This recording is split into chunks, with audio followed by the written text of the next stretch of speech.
जय हिंद, नमस्कार साथियों। पीकेजी के स्टडी पॉइंट के ऑनलाइन प्लेटफॉर्म पर आप सभी का स्वागत है। आप सभी को पता है कि आपकी पशु परिचर भर्ती की ए पार्ट बी पार्ट डेली की रेगुलर क्लास यहाँ पे लगाई जा रही है और आपके एग्जाम में सारे प्रश्न यहीं से आए हैं।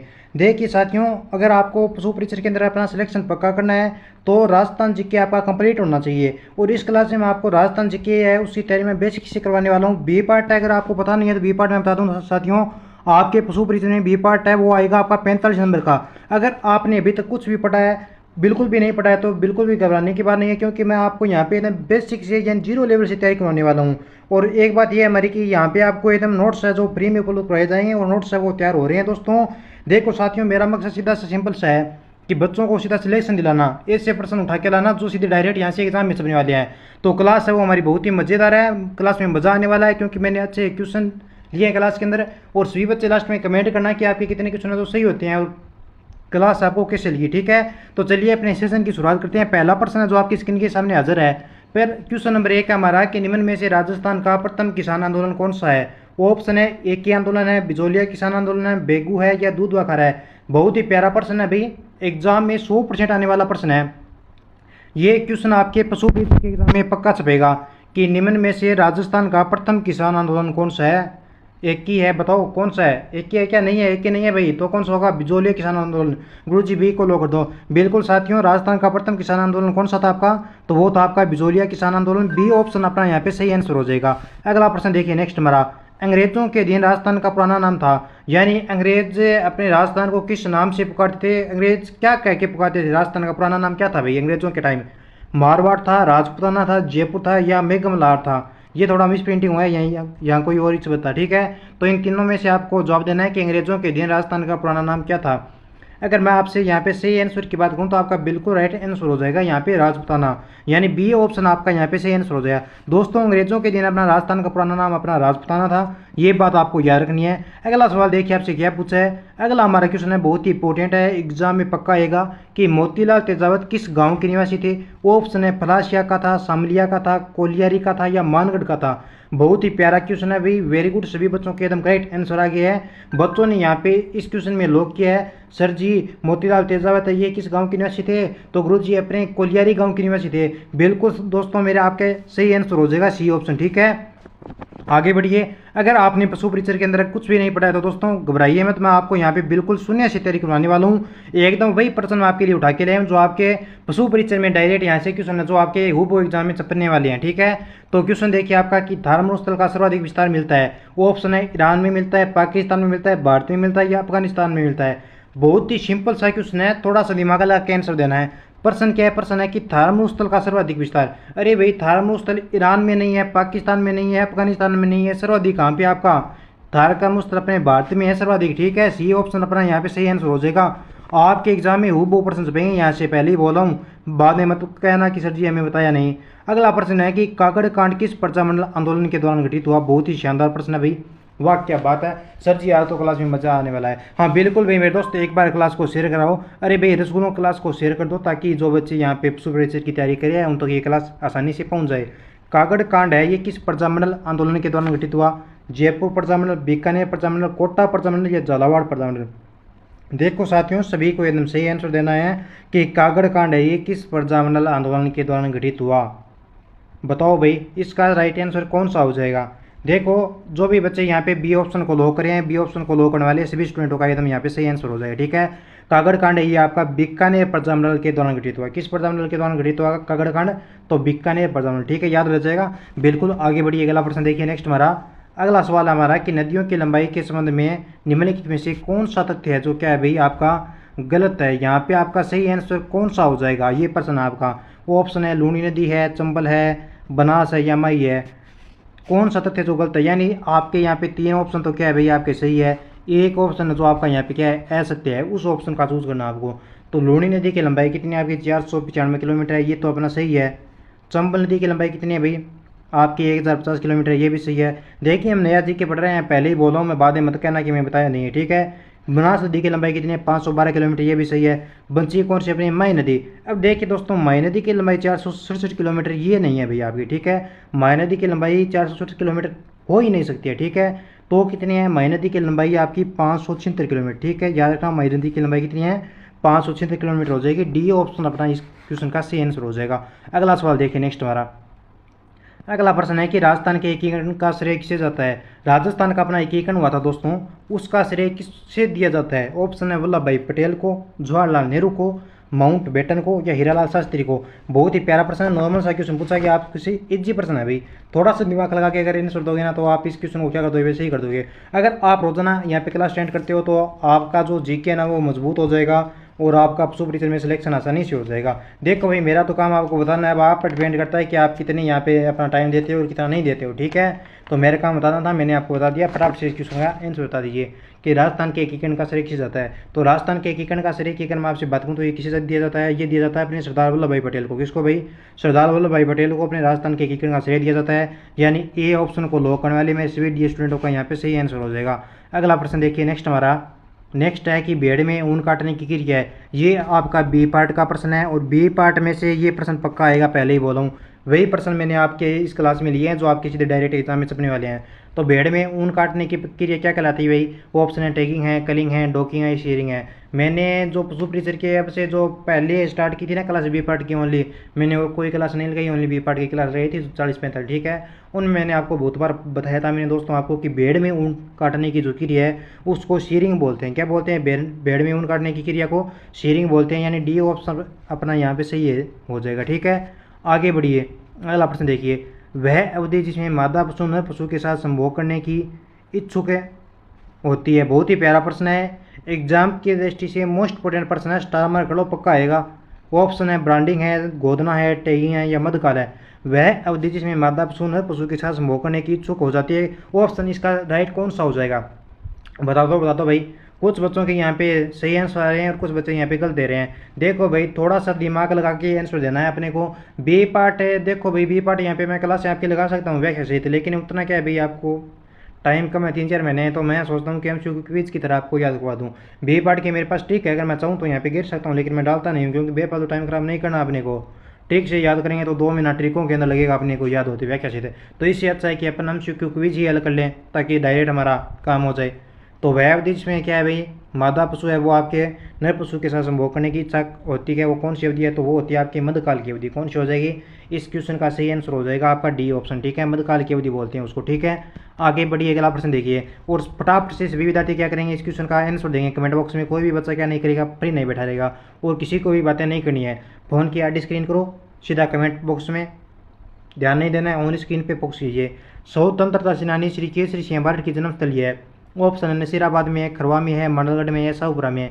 बहुत ही प्यारा प्रश्न है कि स्वतंत्रता सेनानी केसरी सिंह भारत की जन्मस्थली कहाँ पे है भाई, बता दो भाई, बता दो। अरे भाई लॉक कर दो, बता दो भाई।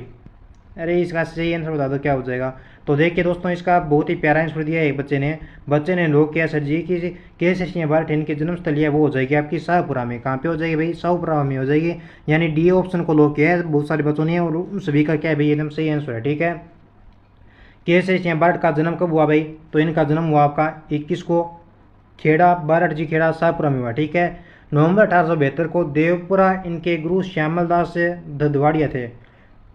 देखिए भाई स्वतंत्रता सेनानी केसरी सिंह भारत की जन्मस्थली कहाँ पे है, शाहपुरा, ये प्रश्न पूछेगा आपको। इसके अलावा अन्य बातें इसमें याद नहीं रखनी आपको।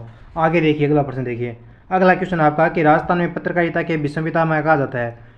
विलास शारदा को, पंडित जाबरमल शर्मा को, मुनि जिनविजय को या विजय सिंह पथिक को। आगे बढ़िए, अगले क्वेश्चन का आंसर देना है और इस क्वेश्चन का जल्दी से कमेंट कर दीजिए कि क्या आंसर हो जाएगा। राजस्थान में पत्रकारिता के विषम पितामह है, फटाफट से कमेंट कर दो भाई। देखिए अभी मैं सभी बच्चों के यहाँ पे कमेंट पढ़ रहा हूँ और बच्चों ने लॉक किया है गुरुजी राजस्थान में पत्रकारिता के विषम पितामह जाने जाते हैं अपने पंडित जाबरमल शर्मा को। बिल्कुल भाई, जाबरमल शर्मा को अपने क्या है राजस्थान में पत्रकारिता के विषम पितामह कहा जाता है। क्या किसको, पंडित जाबरमल शर्मा को, ठीक है। बी ऑप्शन को लॉक कर दीजिए, ठीक है। आगे देखो अगला प्रश्न। अगला हमारा क्वेश्चन है जो बहुत ही प्यारा है कि वह गाय जो हमेशा मध्य अवस्था में रहती है। बहुत ही शानदार प्रश्न है, एग्जाम में आएगा 100%। स्टार मार्क कर लो भाई, पहले बोल रहा हूँ। बुलर है, लेयर्स है, स्टीमिंग अप है या कलिंग है। वह गाय जो हमेशा मध्य अवस्था में रहती है कौन सी गाय है भाई, बता दो कमेंट कर दो भाई। गुरुजी एक को लॉक कर दो। अरे ये ले भाई मेरे रसगुल्ले, मैंने एक को लॉक कर दिया। वह गाय जो हमेशा मध्य अवस्था में रहती है मेरी प्यारी लाडलो, इसका सही आंसर हो जाएगा आपका ए ऑप्शन, ठीक है। गुरु जी हमारा तो नाम नहीं लेते हो, आप लड़कों का नाम लेते हो। अरे भाई नहीं भाई, आप तो क्या भाई प्यारी प्यारी कतलियाँ हैं, नन्ही मुन्नी बच्चियाँ हैं। राजस्थान में पहली विधानसभा का समय कौन सा था? राजस्थान में पहली विधानसभा, देखिए विधानसभा के अंदर अपने जो अपनी राज्य व्यवस्था है इसके अंदर ये बहुत कठिनाई मेहनत करने के बाद हमें याद रहती है। लेकिन मैं यहाँ पे सीधा आपको इसमें से जो प्रश्न आएंगे ना वही ओनली 20 क्वेश्चन करूँगा। 20 प्रश्नों में से आपके राज्य व्यवस्था से दो जो 3-4 प्रश्न आने हैं वो पशु परिचय में आ जाएंगे। तो उनमें से पहला प्रश्न तो आपका यही है कि राजस्थान में पहली विधानसभा का समय था 1952, 1951, 56, 1954, 59, 1953, 58। तो इसका करेक्ट आंसर हो जाएगा मेरे दोस्तों आपकी राजस्थान में पहली विधानसभा का समय कौन सा हो जाएगा? 1952 से 57 के टाइम, ठीक है। राजस्थान की प्रथम विधानसभा का गठन दोस्तों आपका 29 मार्च को हुआ था। कब हुआ? प्रथम विधानसभा का गठन। अगर आपसे सही डेट पूछे तो आपको याद रखना है 29 मार्च को राजस्थान में पहली विधानसभा का गठन हुआ, 29 मार्च 1952 को, ठीक है। और इसके विघटन की अगर मैं बात करूँ तो इसका विघटन हुआ था वो हुआ था आपका 23 मार्च 1957 को। अगर आपसे पूछे कि राजस्थान की प्रथम विधानसभा की प्रथम बैठक कब हुई, यानी राजस्थान के विधानसभा की आपकी प्रथम बैठक के बारे में अगर दोस्तों आपसे क्वेश्चन पूछे एग्जाम में पूछ ले भाई, उसके क्या अपने को अंबरमाजी थोड़ी है जो पहले पता चलता है। तो प्रथम बैठक हुई विद्यार्थियों आपकी 31 मार्च 1952 को। कब हुई भाई? प्रथम बैठक आपकी 31 मार्च 1952 को होती है। और इसके अंदर जो कुल सदस्य थे वो थे आपके 160। और इसका अध्यक्ष पूछे राजस्थान में पहली विधानसभा का अध्यक्ष पूछे तो आपको याद रखना है नरोत्तम लाल जोशी हो जाएगा, ठीक है। इतनी बात है जो मैंने आपको यहाँ पे क्लियर करवा दी है पहली विधानसभा से रिलेटिव, ये बात है जो आपको याद रह गई होगी उम्मीद करता हूँ। आगे देखो, अन्ना सागर स्थित है, अजमेर में है, बीकानेर में है, उदयपुर में, जयपुर में है। सबसे पहले तो ये बताइए कि अन्ना सागर है क्या? तो अन्ना सागर क्या है भाई? एक झील है, ठीक है, मान लिया। लेकिन ये निर्माण किसने करवाया? तो अन्ना सागर का संबंध किससे है भाई? इसका संबंध आपके अर्णोराज से। किससे है अन्ना सागर का संबंध दोस्तों? अर्णोराज से इसका संबंध है। अजमेर में है, बीकानेर में है, उदयपुर में है, जयपुर में है। अन्ना सागर आपकी कहाँ पे है बता दो भाई, फटाफट से बता दो भाई। अन्ना सागर ऐसे अन्ना, ऐसे अजमेर, बिल्कुल भाई। अर्णोराज का अन्य नाम क्या था? तो अर्णोराज का अन्य था नाम था आपका अन्ना। क्या था भाई? अर्णोराज का अन्य नाम था अन्ना। अन्ना से अन्ना सागर स्थान बनवाया इसने, यानी झील बनवाई। और ऐसे आना तो ऐसे बनता है आपका अजमेर, तो अन्ना सागर झील होगी आपकी अजमेर में। इस तरह से मैं आपकी रिलेटिव करके इन बातों को मैं आपको याद रखवाता हूँ सीधा, ठीक है। आगे देखो अगला प्रश्न, राज्यपाल अपना त्याग पत्र संबोधित करता है राष्ट्रपति को, प्रधानमंत्री को, संघ के गृह मंत्री को या उच्च न्यायालय के मुख्य न्यायमूर्ति को? अरे भाई बता दो, फटाफट से कमेंट कर दो कि राज्यपाल अपना त्याग पत्र संबोधित किसे करता है। बहुत ही प्यारा प्रश्न है। राष्ट्रपति को करता है क्या?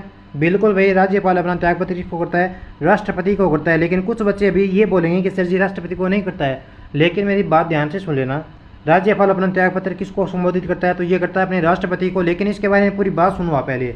अनुच्छेद अपना आता है 156, सॉरी दोस्तों 54 है। अनुच्छेद अपने 156 के भाग 1 के तहत राज्यपाल राष्ट्रपति के प्रसाद पर्यंत अपना पद धारण करेगा।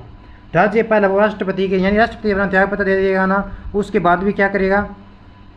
राष्ट्रपति के प्रसाद पर्यंत अपना पद धारण करेगा। राज्यपाल अब वो राष्ट्रपति के प्रसाद पर्यंत क्या करता है? अपना पद धारण करता है, ठीक है। अब अगली बात सुनिए मेरी, ये तो थी अपने 156 ए की। अब है भाग अपने 156 के 2 की। इसमें कहा गया है कि राज्यपाल राष्ट्रपति को संबोधित कर हस्ताक्षर के साथ पद त्याग सकता है, ठीक है। ये बात अपनी, ठीक है। आगे देखो, राणा प्रताप सागर बांध राजस्थान के किस जिले में स्थित है? बहुत ही प्यारा प्रश्न है, एग्जाम में बहुत बार पूछा गया है। उदयपुर में है, राजसमंद में, चित्तौड़गढ़ में या कोटा में? बता दो लाडलों कि राणा प्रताप सागर बांध राजस्थान के किस जिले में है? तो दोस्तों राणा प्रताप सागर रायसे, राणा रायसे हो गया आपका राजसमंद, ठीक है। राणा प्रताप सागर बांध कहाँ पे है? राजसमंद में हो गया। याद रह जाएगा, बिल्कुल याद रह जाएगा। हाँ तो आगे बढ़िए, अगला प्रश्न देखिए बाबा का। नेक्स्ट हमारा क्वेश्चन क्या है? नेक्स्ट प्रश्न है अपना कि राजस्थान में राजस्व मंडल की स्थापना कब हुई? बहुत ही प्यारा प्रश्न है। 1949, 1959, 1969 या 1979? राजस्थान में राजस्व मंडल की स्थापना के बारे में बात की आपसे कि राजस्थान में राजस्व मंडल की स्थापना कब हुई। तो राजस्थान में दोस्तों आपके राजस्व मंडल की स्थापना की अगर मैं आपसे बात करूँ तो इसकी स्थापना हुई थी, वो हुई थी आपके ए यानी 1949 में। राजस्थान में राजस्व मंडल की स्थापना कब होती है प्रिय विद्यार्थियों? आपके 1949 में होती है, यानी ए ऑप्शन को लो करने वाले मेरे सभी प्यारे विद्यार्थियों का एकदम करेक्ट आंसर हो जाएगा, ठीक है। आगे देखो, कोपेन ने जलवायु प्रदेश के वर्गीकरण का आधार माना है। ऑप्शन है वनस्पति को, वर्षा को, तापमान को या वायुदाब को। कोपेन ने दोस्तों जलवायु प्रदेश के वर्गीकरण का आधार किसको माना है भाई? फटाफट से बता दो भाई, फटाफट से बता दो। 1918 में डॉक्टर व्लादिमीर कोपेन ने वनस्पति के आधार पर राजस्थान की जलवायु को 4 भागों में बांटा। तो अपना करेक्ट आंसर हो जाएगा वनस्पति के आधार पर कोपेन ने जलवायु प्रदेश का वर्गीकरण किया था। लेकिन वर्गीकरण किया कब था? तो वर्गीकरण कोपेन ने अपने 1918 में किया था। और कितने भागों में बांटा भाई इसने राजस्थान की जलवायु को? तो इसने राजस्थान की जलवायु को 4 भागों में बांटा। इसका नाम क्या है भाई? इसका नाम आता है अपने BWHW, यानी इसका तो हो गया आपका उष्ण शुष्क प्रदेश। अब आता है निचला अपना BSHW।